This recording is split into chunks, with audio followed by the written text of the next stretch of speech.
There's nothing more fun than winning, and that's the ultimate goal. But I try to tell this to everybody when they come in this place, so they work with me.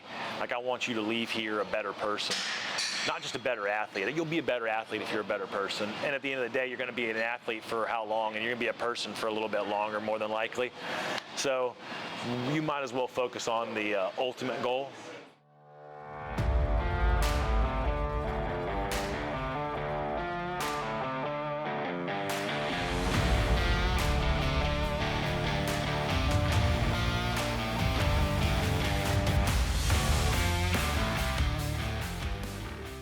So coaching and being coached for so long, but definitely coaching for the last, 15 years, has definitely taught me a lot about myself. I think the biggest thing I take away from it is kind of that the fact that I knew I was not normal, but how much not normal I am, which I actually view as a compliment or a good thing. Marco is the most competitive person I know. He goes all in on everything that he does, whether it's dodgeball with me and the kids, or whether it's coaching or competing at the CrossFit Games, or anything. Everything is a competition to him. Being a part of football for so long, you learn a lot of physical lessons, a lot of mental lessons too. I definitely could go on and on and on and tell stories all day. 17 years of that will do that to you, and I love it. I'm so thankful for the game. I think it gave me more than anything else. I had great role models and mentors and coaches that really believed in me, and I had some coaches that were quite the opposite. Like I think you will get if you play any sport for that long. I definitely attribute a lot of the lessons I learned to them. I think that one thing that I've talked about in the past, and I always try to tell people about coaching, is that I don't take the title lightly.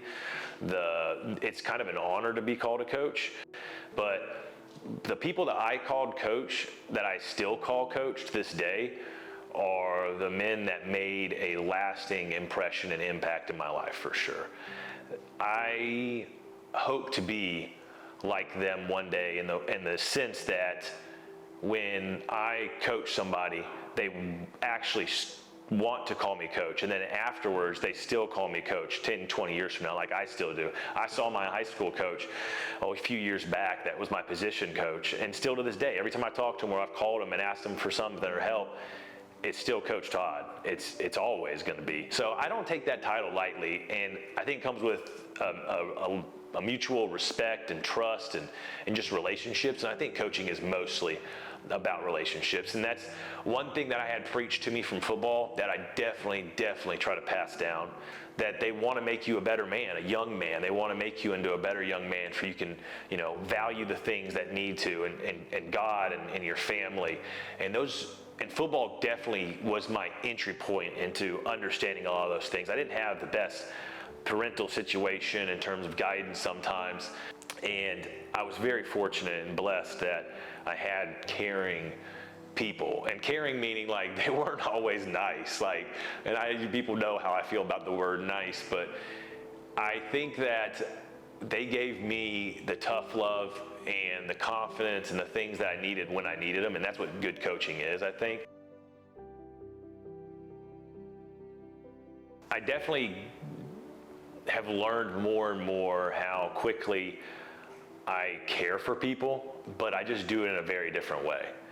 It's a little uncomfortable for sure, but the reason I'm so hard on people sometimes is because I care so much and I want them to improve, especially when they are like-minded and want to improve. What I see a lot too, especially behind the scenes, is how much he really does truly care for the people he's coaching, and he invests so much mentally into them as well. And I say it all the time, is a lot of times Marco wants more for people as an athlete, as a person, than they may want for themselves. I really want to push them and get the best out of them. I want to have conversations. I want to connect. I want to make their lives better. I want to make their relationships better. I want them to walk away and have lasting lessons and impressions from me. Marco pushes people to be better. With Marco, you are not going to be able to be stagnant. And that's one of the things I love the most about him. It's just like, he's going to push me out of my comfort zone to grow. And everybody knows that when there's struggle, you get strength from that. Maybe not everybody knows, but once you're around Marco, you learn that. I just always believed in being honest, almost brutally honest at times. And I always believed in what I was doing, and I was always very convicted in my beliefs, and I was still open-minded, and I always liked to learn and educate, but I always just had this belief in what I was saying and what I was doing. When I get back some feedback about like how much I help somebody or open their eyes to something, or so-and-so stopped drinking and going out, or whatever it is, or the things that we accomplished, helped them through a hard time, I definitely learned that I connect differently with people, and on a different level, a lot deeper level. I will have a very deep conversation very quickly with a complete stranger. We know our long haulers are never going to go anywhere. But then there's been the people that have left because they've gotten mad at Marco, or they've gotten, oh, Marco's such a jerk. Marco made me do this. Like, what, Marco pushed you to exercise and push you to get out of your comfort zone a little bit more. Several of the people that have been involved in that have later come back to him. Sometimes it's taken years, but they come back to him and they're like, hey, thanks, Marco. Thanks for pushing me to get uncomfortable. People don't like to be uncomfortable, and they come back and thank him and say, hey, this made me grow. This made me be a better person. This made me realize I needed to change this so I could get here. I am confident, I am competitive, but they would mistake that my emotions and demeanor might get taken for something else rather than just actually trying to provide and give back to people. Me not letting you redo is going to teach you that lesson more than me just saying, oh yeah, do whatever you want. Yeah. Because you may go and redo and do better, but is that teaching you the lesson, or is that just teaching you that I can redo whenever I want? Yeah. Yeah. And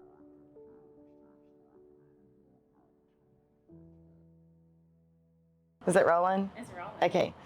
Hey y'all, my name is Shay Williams, and I've been a member of CrossFit Overtake since 2017. I am Neva Kloesel. I have been a member of CrossFit Overtake since 2014. My name is Jenny Hull. I've been a member at Overtake since 2012. I'm Dusty Storck. I've been doing CrossFit since 2010. I've been at Overtake since 2015. Nicole Rogo, formerly Nicole Caperso. I was a member of the Team Density CrossFit Overtake CrossFit Games team of 2016. I'm Blake Sadler, and I have been doing CrossFit for over 10 years, and I've specifically been at Overtake since winter of 2014. Hey, I'm Alex. I am a mom to Emerson, my fun little 2-year-old, wife to Matt, whom I own CrossFit Overtake with, 7 times regional semifinal team athlete, 1-time individual, and 2-time CrossFit Games athlete. Oh, I wanted to add niece. Go ahead. Niece to Marco Coppola. I've known Marco forever. We met around 4 years old, I think, because I have kindergarten pictures together, maybe even pre-K. So we're gonna go with 4 years old. I started CrossFit in 2010, and I went to another gym that was in this area, and that's actually where I first met Marco. He came to a competition, summer of 2012. A few of the coaches there formed a team, or had planned on forming a team to be competitive, and so when Marco opened up his gym, they moved over there, and I just kind of followed. I ran into Marco at some local comps, probably starting in 14, and I finally came over here in 2015. I met Marco through a team called Outlaw. We both had been kind of competing under the same coach, learning from the same coach, and just through the years of sharing videos and seeing, the team kind of talk about different athletes within the organization, I came to know Marco. I had this sense of wanting more. I just didn't know what more looked like or was. I ended up following another athlete from Conroe to Overtake when we were on when the gym was over on the west side. What I saw was people were disciplined. Okay. People were engaged into this, what I now know as programming.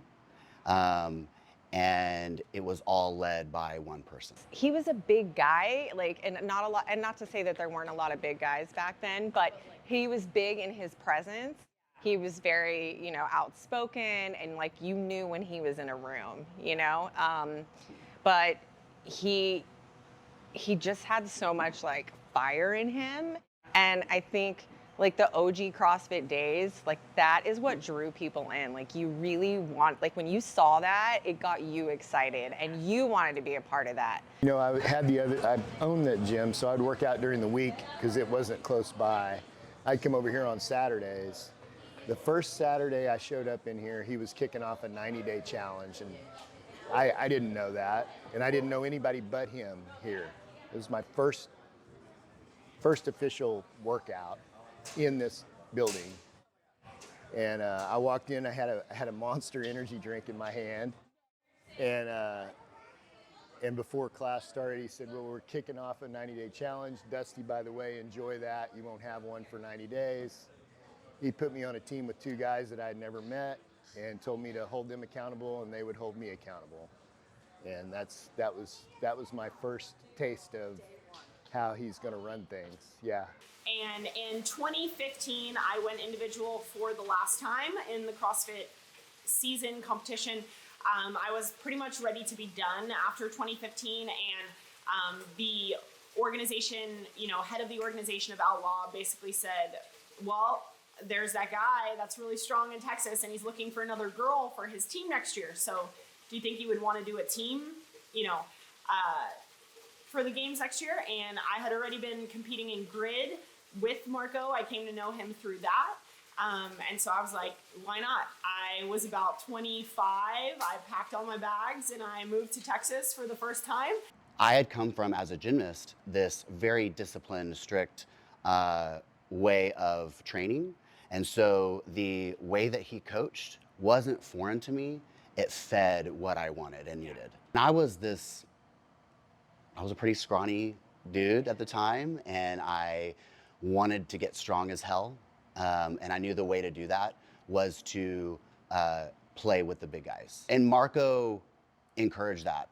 The one thing that I think was really cool for me is that I don't always see my own potential.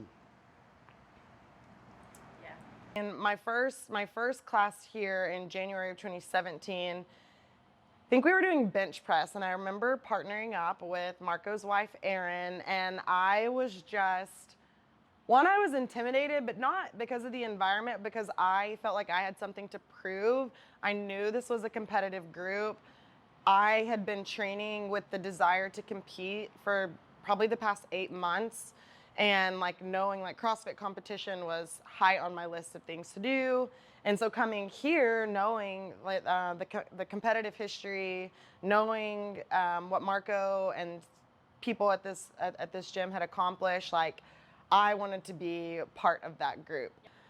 The workout, Alex could tell you exactly which workout it is. I don't even remember, but I remember that it had a bunch of pull-ups in it, and I was just pretty deconditioned at the time, but wasn't gonna quit, and basically not actually gave myself rhabdo, but basically gave myself, like I could not pick my arms up for like several days after that workout. And that was my introduction to Marco. And I remember having some conversations with him pretty early on. Like, I want to be competitive. I want to be on your team. What do I have to do to be coached by you? Like I remember him telling me, he was like, Shay, he's like, you don't have to tell me what you're good at, like, or what you're bad at. Like, he's like, just show up and I can figure all that out for myself. And he's like, basically, like, don't tell me who you are. Like, I know who you are without even knowing you. And so I was just very quickly humbled. This says, what's a classic Marcoism? Something he says that you still hear in your sleep. My Marcoism, I say it all the time, is no response is a response. Gosh, he's said this since day one, and he still says it today, is closed mouths don't get fed. Like all of the t-shirts from back in the day, which I still have, they're like my vintage OT shirts. heavy is a relative term. Is not being able to use the word can't. Like anytime I hear somebody say, I can't do that, or we can't make that happen. You probably can, you just don't want to, or you're not trying hard enough. Complacency breeds mediocrity. We still use it today in here. Don't be a bitch. If you got caught saying the word can't for any reason, like in casual conversation, in a workout, it didn't matter what it was related to, like burpees. And if burpees aren't enough, like it's running. I think another Marcoism is you get what you tolerate. Is like, I bet you can't. Ooh, as like a push. Yeah. Yeah. Like, prove me wrong. You get to choose whether you can or can't. People used to always just be like, oh God, why is he like that, or why is he a dick? And I'm like, I think he does it because he cares, you guys. He's not doing it because he wants you to, like, why would he be here doing this? You weren't trying, and he could see that. He can read people. They don't have to say things. He can read mannerisms, behaviors, and obviously the way they talk. Marco cares. The way that Marco communicates that he cares, maybe not always, it's not always how somebody wants to receive care. But Marco's still, whatever he's saying to you, whatever he's telling you to do, he is doing it with your best interest in mind. The people that stuck around and really formed the core of this gym understand Marco and how he is a good person and wants the best for people. Now, I also kind of look at him like an older brother, right? As I said before, we're both from very, very like strong Italian families.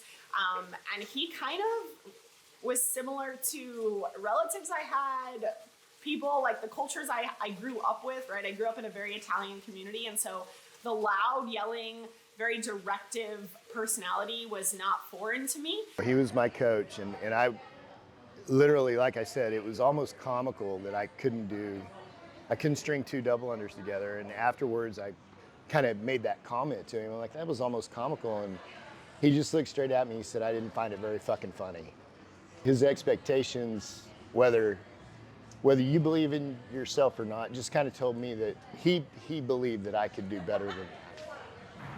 I know that Marco has probably never said to me at face value something encouraging, but there was always a thought-provoking, life-reflecting moment where he put it back in your hands and said things like, it's your choice where you want to go from here, how you want to take this, what you want the end result to be. If you can drop your ego enough to like let Marco coach you, you will be better for it on every level. Just a better person, yeah. And it's been cool to see, they competed. Well, that year I wound up actually stepping in at the last minute. We competed at semifinals, didn't qualify for the games. Marco made us these blocks. At 30 seconds off of event 4, that would have been the point gap. For like a higher point finish.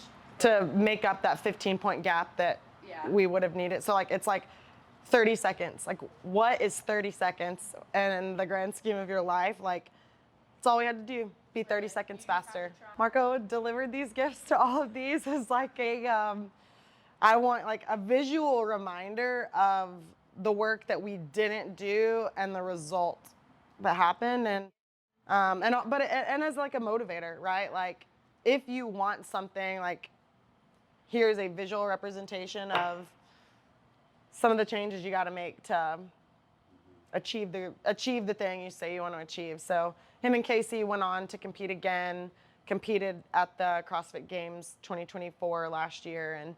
And it's just been really cool. And then this past year, he's been just coaching. So this past year, Marco has coached Casey.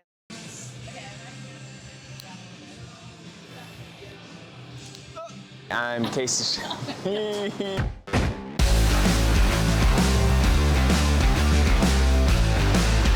Hi, I'm Casey Strong. I have been doing CrossFit since 2017. I went to Texas A&M and studied occupational health and safety. And middle school is where I started track, and also where I kind of realized that I was strong and like a lot stronger than most of the other kids. And I liked football too, but really track, shot put, and discus and weightlifting. And that's what got me to Texas A&M was shot put, was throwing. Yeah, I got a scholarship to A&M for shot put. But once I got there, I started throwing the hammer, which is not something you throw in high school in Texas. In my senior year of throwing the hammer, I made it to nationals with our team and finished 9th in the nation. That's the best I ever did. Yeah, 9th best. Really, after college, after graduating and got my first job down in Corpus Christi, I was looking for a way to keep doing Olympic lifts and weightlifting, and the Globo gym thing wasn't working for me. So I found a CrossFit gym locally that would let me come in and go in the back on the platform and do like clean and jerks and cleans and snatching. I'd watch the classes and like really just kind of eye them, like, what are they doing? I was like, all that cardio. I was on the track team, but I did 0 running. The way they got me to jump into a class is they were doing DT, which is purely barbell. And they're like, you have to come jump in for this. We see how strong you are. Please do this workout. And I was like, okay, I'll do it. And it destroyed me because I was breathing heavy. But I loved it. I absolutely loved it. And I signed up. Early 2018, we moved here to Houston. Spring, right here in town for Kristen's job. She got a new job here. So, and I was still working down in Corpus Christi actually. So she came a whole week ahead of me and she dropped in here at Overtake. And I remember her telling me, she's like, there's this gym I just went to. They're all extremely fit, more fit than anyone else at the gym that we go to. And the head coach is scary, like, which was Marco. But I think you would love it and you would fit right in. I was like, oh boy, okay, I'm excited. But you want the bar to be kind of splitting this toe joint is what people like to say, okay? And then from there, And then when he came to CrossFit Overtake, it was kind of laughable at the time because he was, if you know his story, he'd already lost a bunch of weight. He had probably lost about 70 pounds at that point. By the time he had joined the gym, from being about 300 pounds, he was about 230. And he was about the same weight as me. He wasn't as fit at the time, which is in hindsight now pretty funny because he's so fit and I'm not as fit. He didn't lift as much as me at the time, which was weird because I knew how strong he used to be. I figured out slowly he was never braggadocious. You never knew Casey did anything before he came to the gym.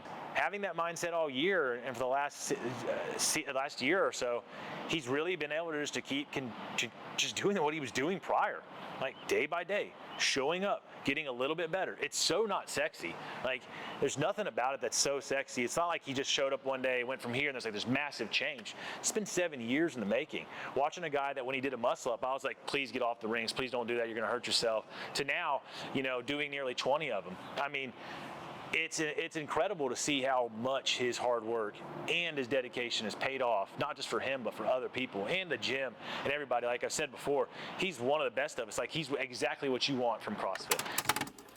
And Casey has put in the work. Casey never questions anything. He follows.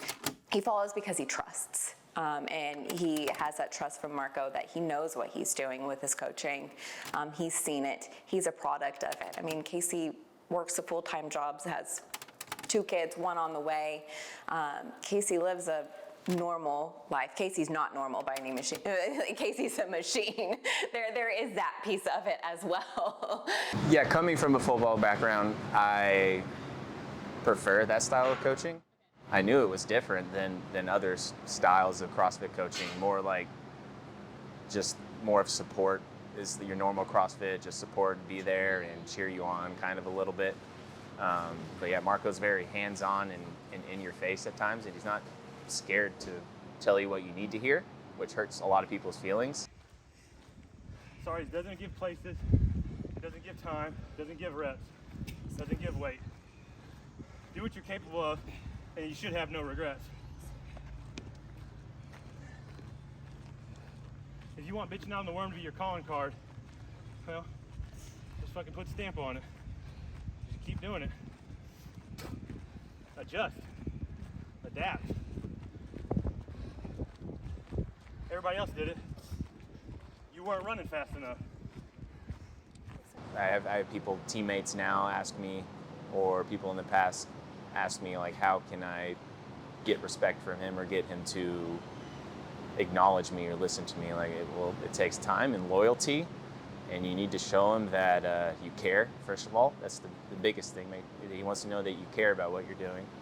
And then also that you can be consistent and showing up and putting in the work. And as long as you're putting in the work, giving him respect back, and showing that you care, then it's easy. It's a great relationship.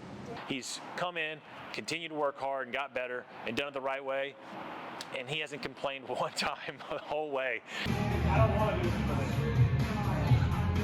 I'll remember to do all this time I'd like to tell. And he took classes, you know. He did a little extra on the side, and now it's a little different for him, but he still does the same programming as everybody else. And it's amazing that he's come that far in that amount of time, doing what nobody wants to do, just all that dirty work, and never really getting the shine that a lot of people get in the individual world, just being on the back burner doing team. Nobody knows who he is, and hopefully that's going to change, you know, very soon. I want to be remembered as the friendly guy, the guy that anyone at the gym can come up to and have a conversation with and jump in on a workout with. And I also want to be remembered as the hardest worker at the gym, the guy with the most dedication, and yeah, I guess that'd be the two main things. Okay, so the history of team density.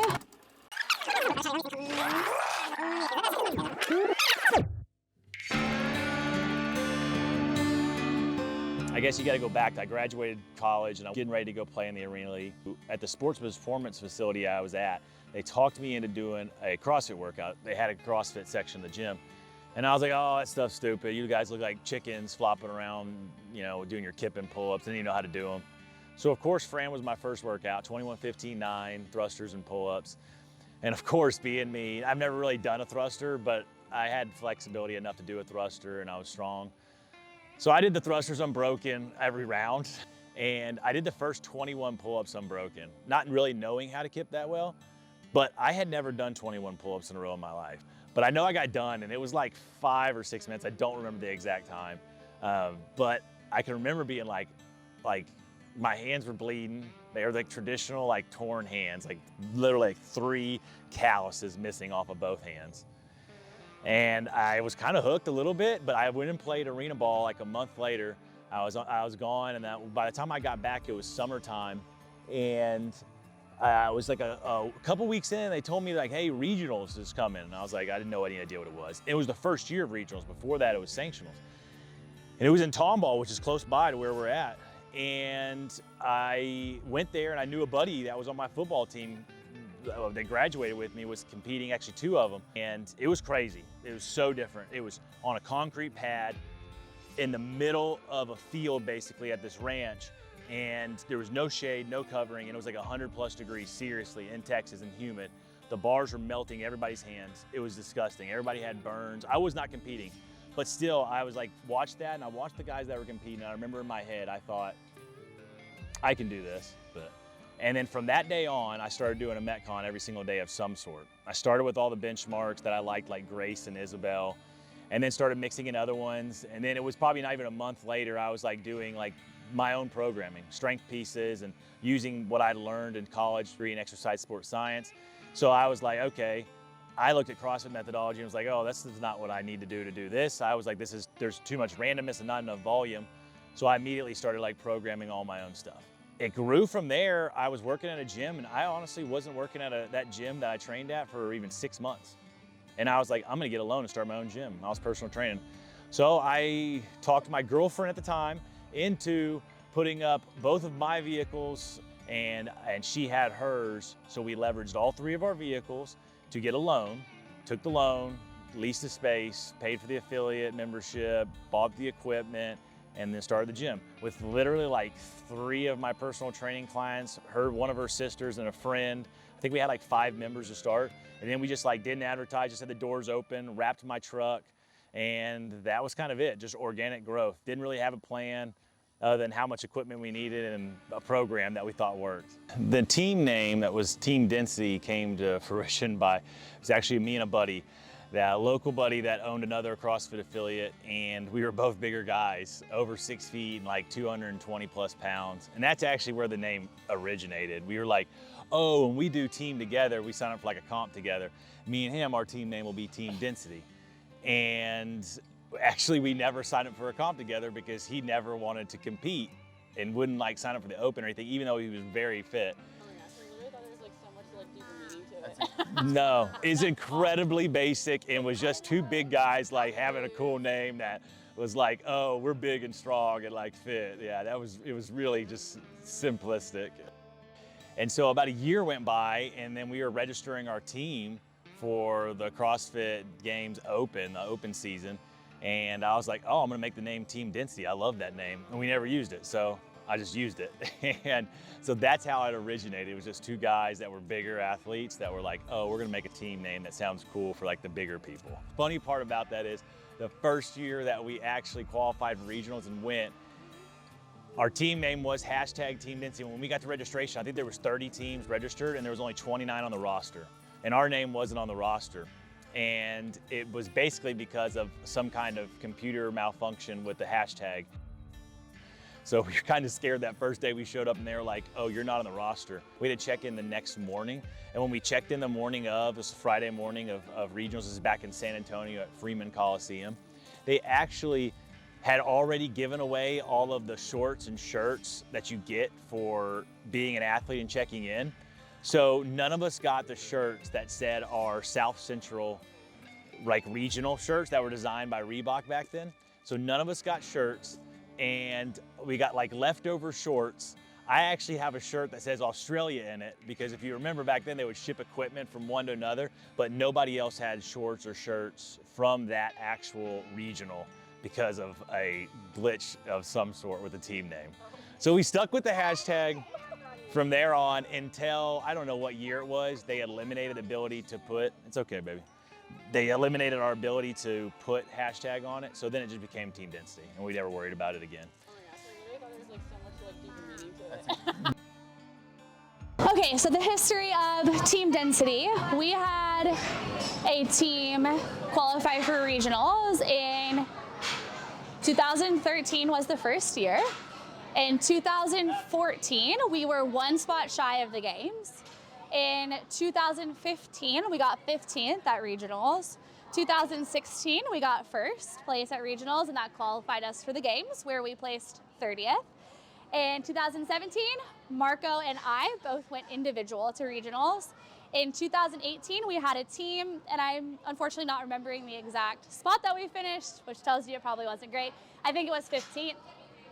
In 2019 and 20, we did not send anybody. And then in 2021, we were also one spot short of the games. And then in 22, we finished third at Syndicate Crown, which I think ended up being second because the team ahead of us tested positive in the drug test. And then we went to the games where we placed 12th. In 2023, they went to semis. And then 2024, they also went to semis and qualified for the games. And again, my memory is not serving me as to where they finished.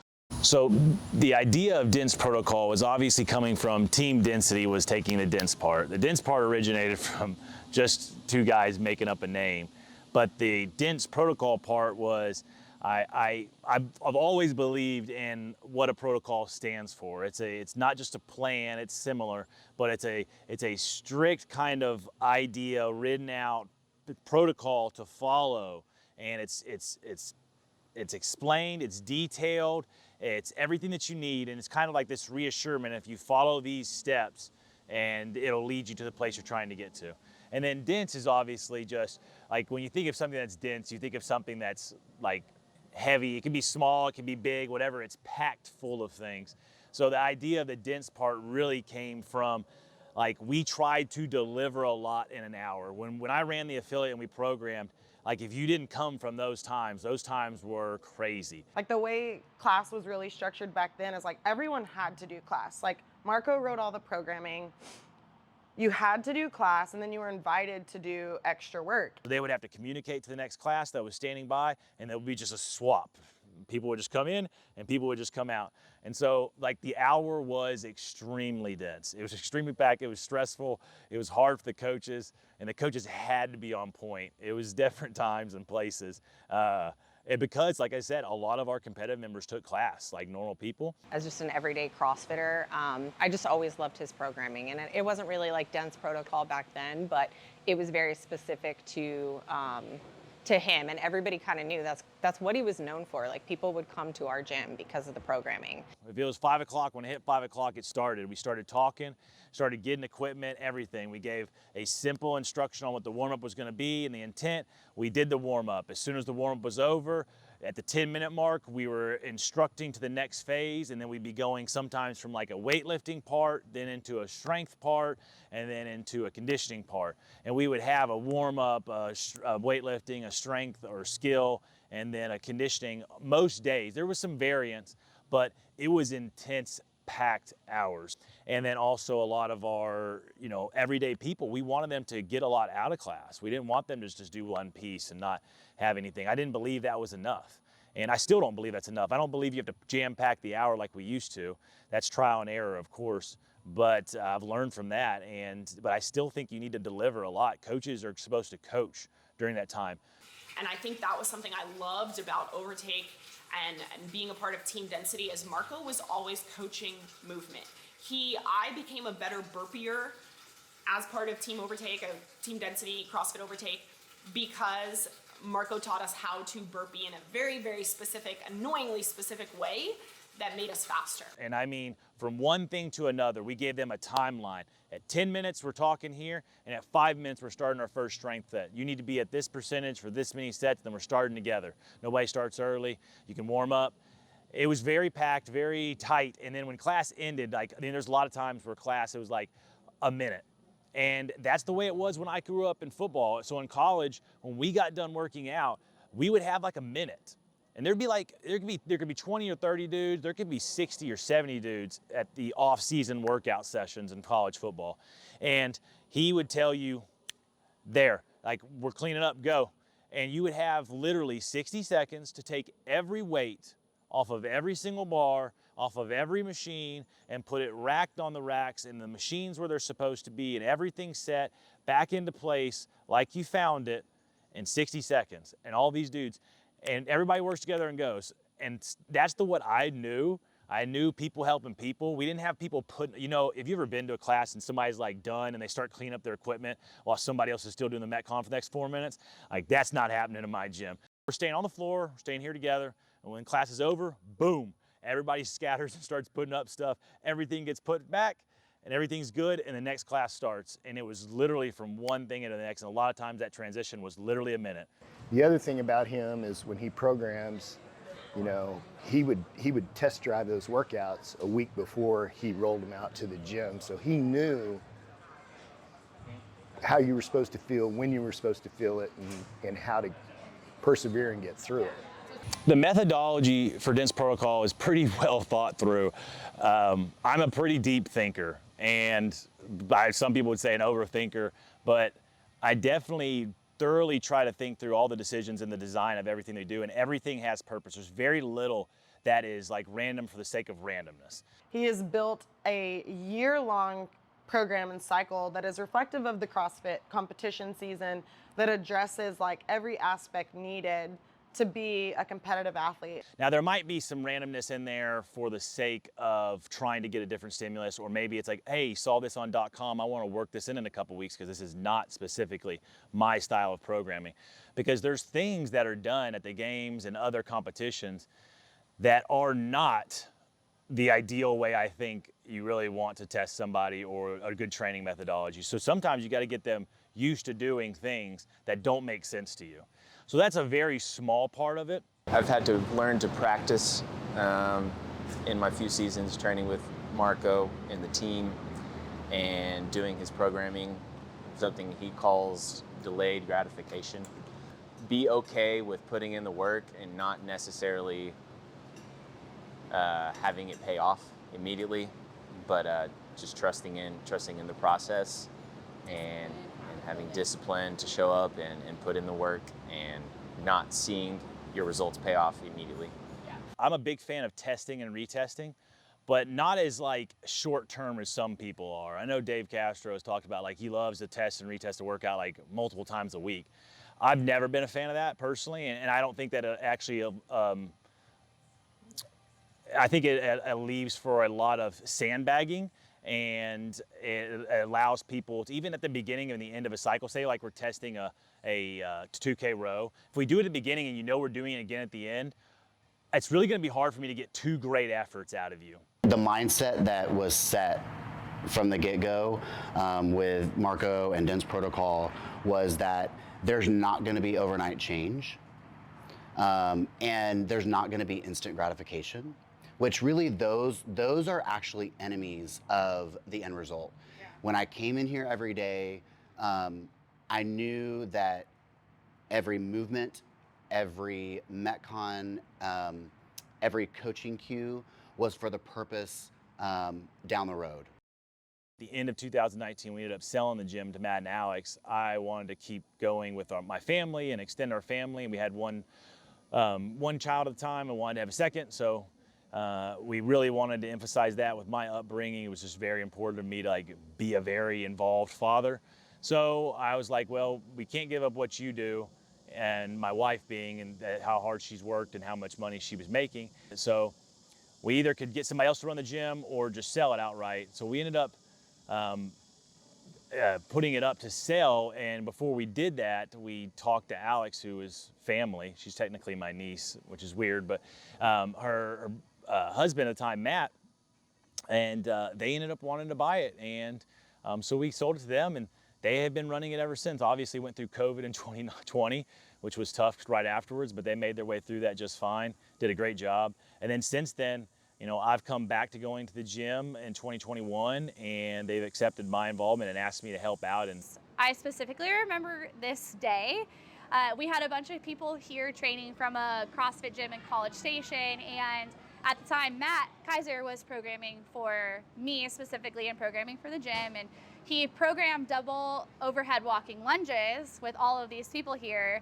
Matt is my husband, and so I felt like he was targeting me with his programming to embarrass me in front of everyone. He wasn't, but it's just, you know, that husband to wife just didn't really work. And Marco had always been my coach, but he wasn't at the gym at this time, and so I was kind of feeling lost in that and like really needing some direction. So Matt and I set a meeting with Marco to ask if he could start programming for us again. My name is Matt Kyser. I am the owner of CrossFit Overtake and former Team Density member. Being completely candid, I wasn't a big fan of Marco when I first came to the gym. Yes, he was my boss, and yes, I did work for him as a coach, and but before coming into CrossFit Overtake and being a part of this culture, I wasn't used to someone being straightforward, and I wasn't used to somebody telling me how it is and telling me the truth. When 2019 rolled around and Alex and I bought the gym, there was, of course, a shift in ownership, but like we still wanted to keep that culture. We still wanted to keep the tell you what you need to hear, not what you want to hear type thing, because that's where growth happens. So they did a good job, and then the gyms just continued to progress since then.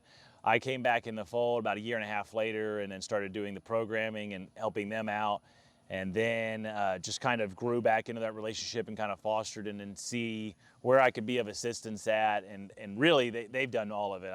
It's not any credit to me, it's all credit to them. Not owning it and not, you know, being able to just fix stuff that you see that you might want to change because it's not your place anymore.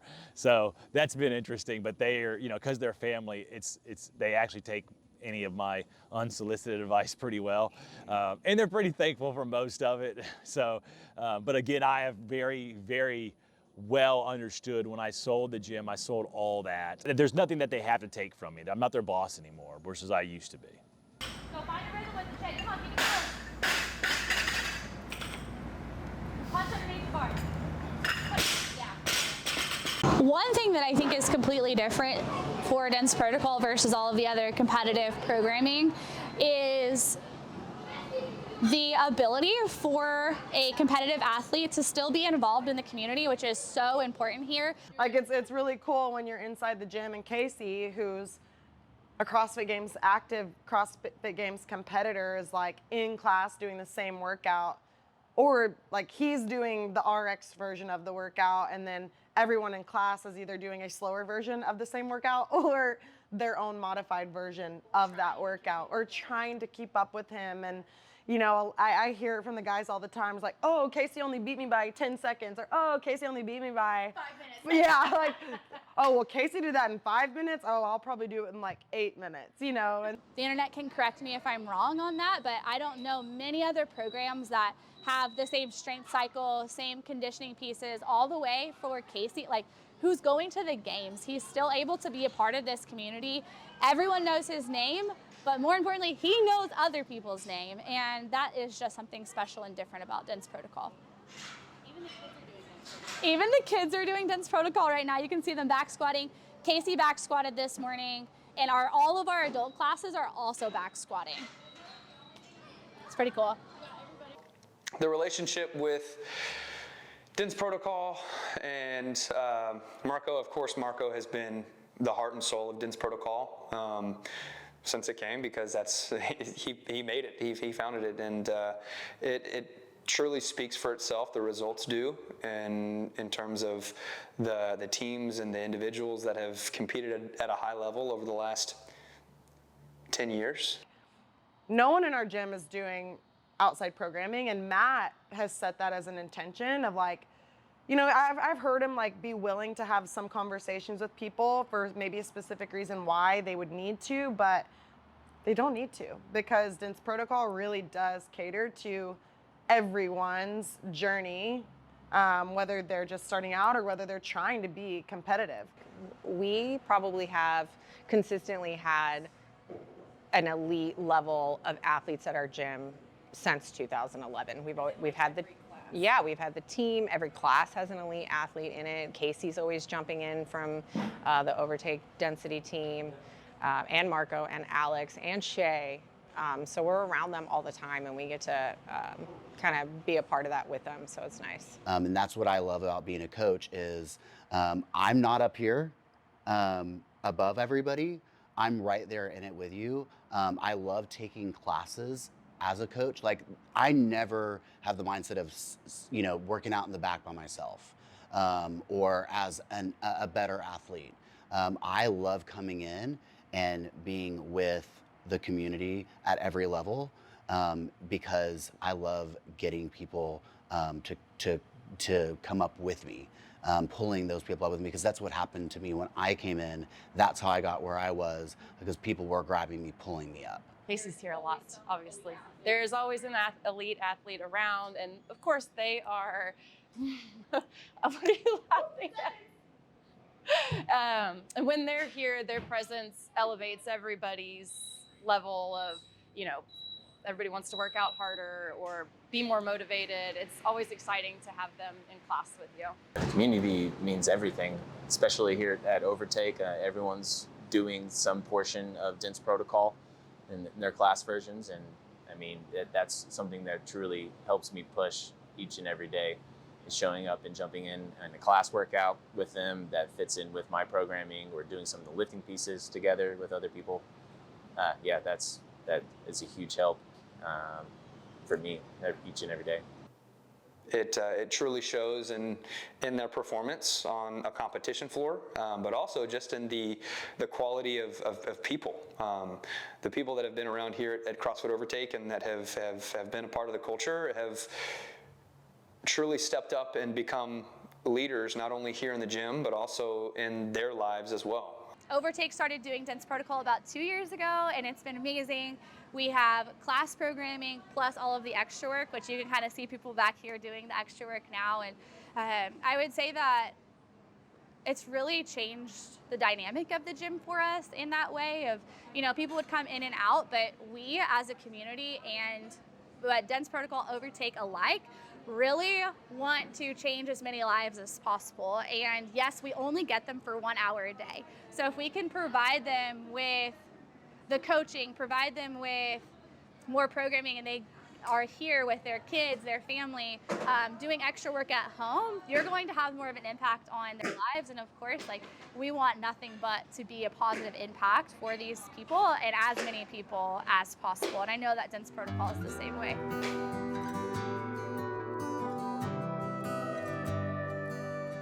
2 feet jump, not 1 foot. Do it again. But this year's been it's actually been pretty comfortable and pretty good to just step away from the competing side and just be able to focus on coaching. I haven't had any issues. It's honestly been a pretty seamless transition because I've been coming to that conclusion for a few years, a couple years at least. And then I also had to make sure that I was putting the ideas that encompass the whole season together with all the different variables of qualifying differently for Casey and the different opportunities that he had, along with his approach as a father, and father of 2, soon to be 3, somebody with a wife and a family and a full-time job.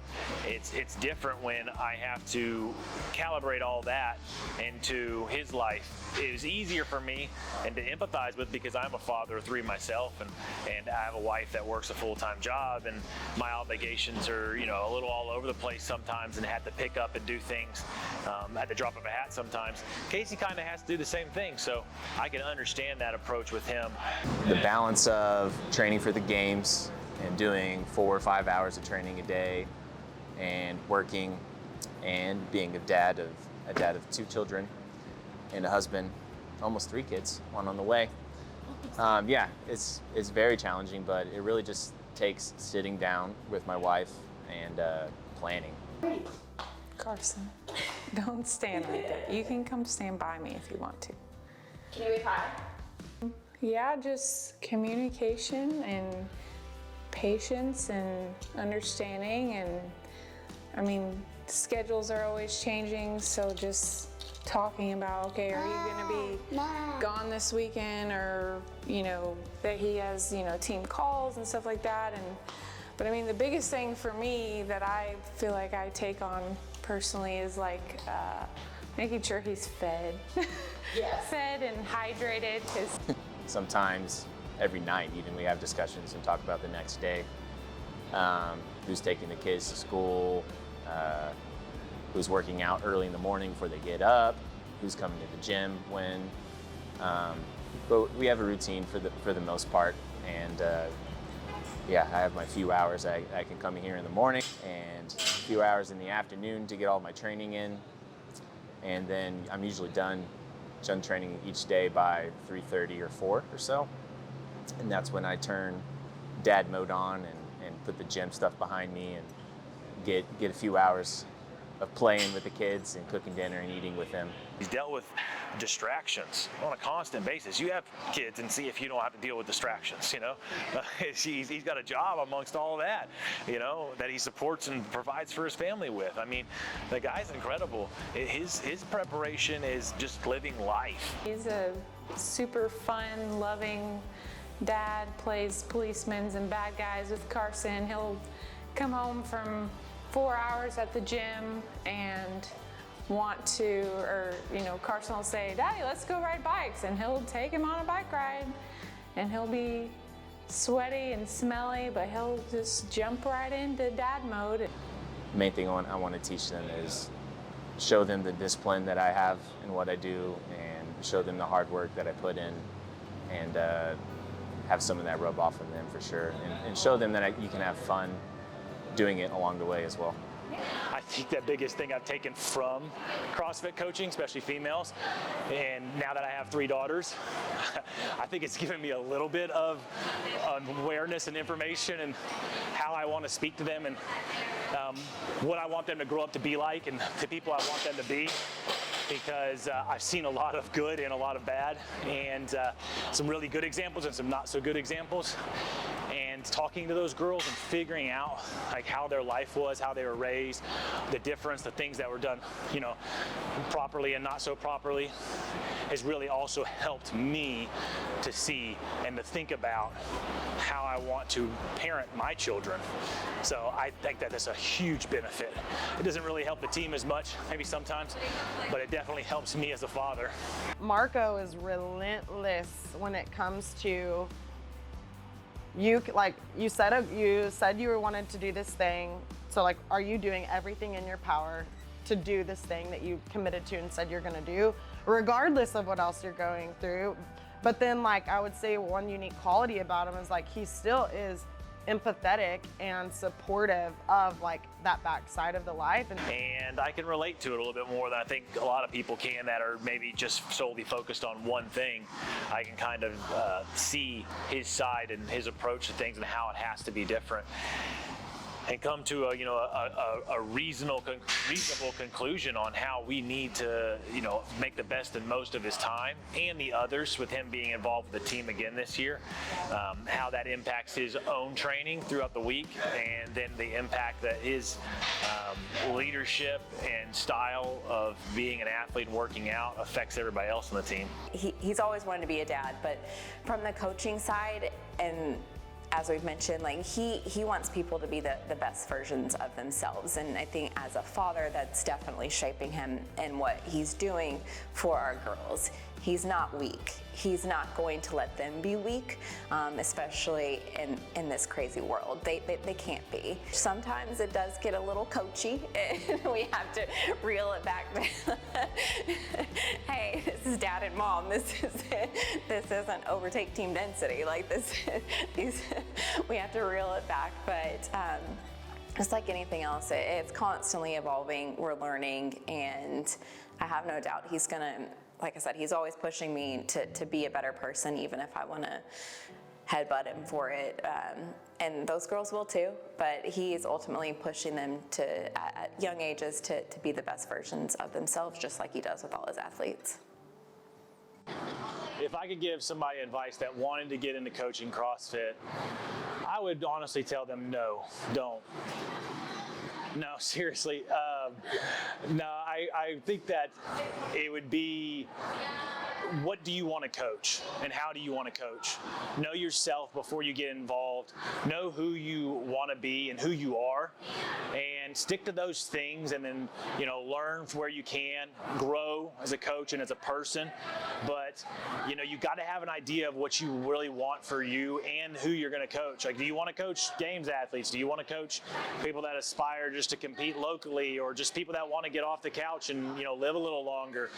I think you can coach all of those things, but I think that everybody's going to have a little bit more of a passion towards certain areas. I personally, I like to coach all things. I love to coach high-end athletes. I love to coach everyday people. I love to coach people, former athletes, and I really like coaching kids. But I don't think that that's everybody. I think that there's one thing that I really enjoy about coaching, and why I enjoy coaching everybody, is that I don't just necessarily enjoy coaching everyone. I enjoy coaching the people that actually want to get better. The people that want to listen, that want to be coachable, that want to try something new, that are willing to make changes. They don't all have to be the same or sit in the same box, but man, I don't care what level you are at, but you can see the difference when you tell somebody or you ask somebody to do something and they start to trust you and they're willing to try it and they have a certain level of commitment and follow through. Everybody loves those kind of people. Nobody likes a quitter.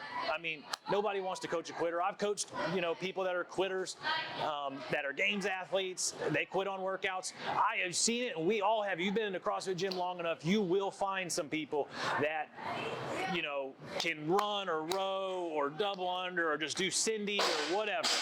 And they can do it better with more effort than somebody at the games. They're just not as talented as an athlete or haven't started as early or whatever else. I have seen people that are harder workers inside of a gym than plenty of athletes that I have seen participate at the games. They just don't have the talent or the timing or whatever it takes. I love all of those people. I like the people that want to work hard. I like the people that want to grind. I like the people that will listen and be coachable. They are what makes coaching so fulfilling, because you are guaranteed guaranteed with them to see progress. Guaranteed. And no immediate excuses, just people willing to work. And if you do the work, the progress is shown. You follow the protocol, something good's going to happen. The reason we're doing this documentary is I guess there's quite a few reasons, but the main ones would be we want to show what a gym can really look like. We want to restore that connection between the affiliate and its community and the community at large, and the athletes inside the gym, not just the normal members, but the athletes trying to go to a local comp or the next level or a full-on games experience or whatever it is. We want to have that connection and show that you can have that. You can have everybody caring about each other inside of a gym and be interconnected by doing similar workouts, by doing the same kind of training, or slightly altered or completely altered. But you know what it's like when you share in some of that suffering, when you have members in the class working out with the best athletes in the gym some days, and morning, noon, evenings, nights, whatever. It's one of those things that we've done for a long time, and I really want to see it grow amongst gyms instead of having this divide where, oh, your guy and girl that wants to be competitive is in the back corner trying to just get their work in and not be too much of a distraction and not get in the way, versus being able to jump into a class and do it all together. There's a way to do it together, and it's great for the gym. It's great for them to be pushing each other and compete, and the members love it when the best athletes in the gym are taking class. They love it when a games athlete or semis or whoever is doing class with them. They absolutely chew it up, and then it pushes them to do stuff. And then most importantly, or one of the most important things would be that they get to, experience, they get to live the journey with them. I think one of the biggest changes and damaging things that ever happened to CrossFit was when they made changes to eliminating the regional style events. It really took away that local care and community feel for everybody to show up and support the team that was at their gym or the teams locally or whatever. It really cut into that environment, and it kind of undercut, pulled the rug out from beneath people. We had a great gym back then. We still have a great gym now, and a part of that's because the community started so far back that it's just kind of stayed the same. And our members, our everyday members, they care about our best competitive people. They are a fan, they are a supporter, they are a family, they are part of the team. And every gym can have that, no matter what the level of your competitors are. You can have that connection, and I think that's one of the biggest things we want to do. The other thing we really want to show is kind of a little bit behind the scenes of what it takes, what's involved in coaching, what we call real coaching, what are relationships like between the athletes, what a coach says and does when the time comes. They're not afraid to hesitate. They don't hesitate to make corrections or cues, but they also know how to wait for the right moment. We want to show some of that. We want to show that the relationships that you can build last far long than just the time you think they're going to. Some of my best friends and closest people in my life are from CrossFit, and that's not an accident. I believe God puts you in places and people in your life, and there's seasons and reasons for everything. And I don't take it for granted that some of the things that we did then, as cool as they were, and as hard as they were, and as painful as they were, and as joyful, enjoying and as much enjoyment as we got from it, the relationships we built throughout it and after are priceless. For lack of another word, they are absolutely priceless. Those relationships will last forever as long as we're willing to keep them. And those memories, man, I get goosebumps just thinking about some of the cool stuff we did. And I love talking about that stuff and bringing it back up with those people, and then teaching other people from those experiences. That's the best part about it. Your memories will last forever as long as you can have a brain. But the pain and the grind and all that and the enjoyment, it can fade. But those memories you make, man, they stick with you forever. And do you know what's next for you in terms of CrossFit or anything? I don't. To be determined. Beautiful. That's it.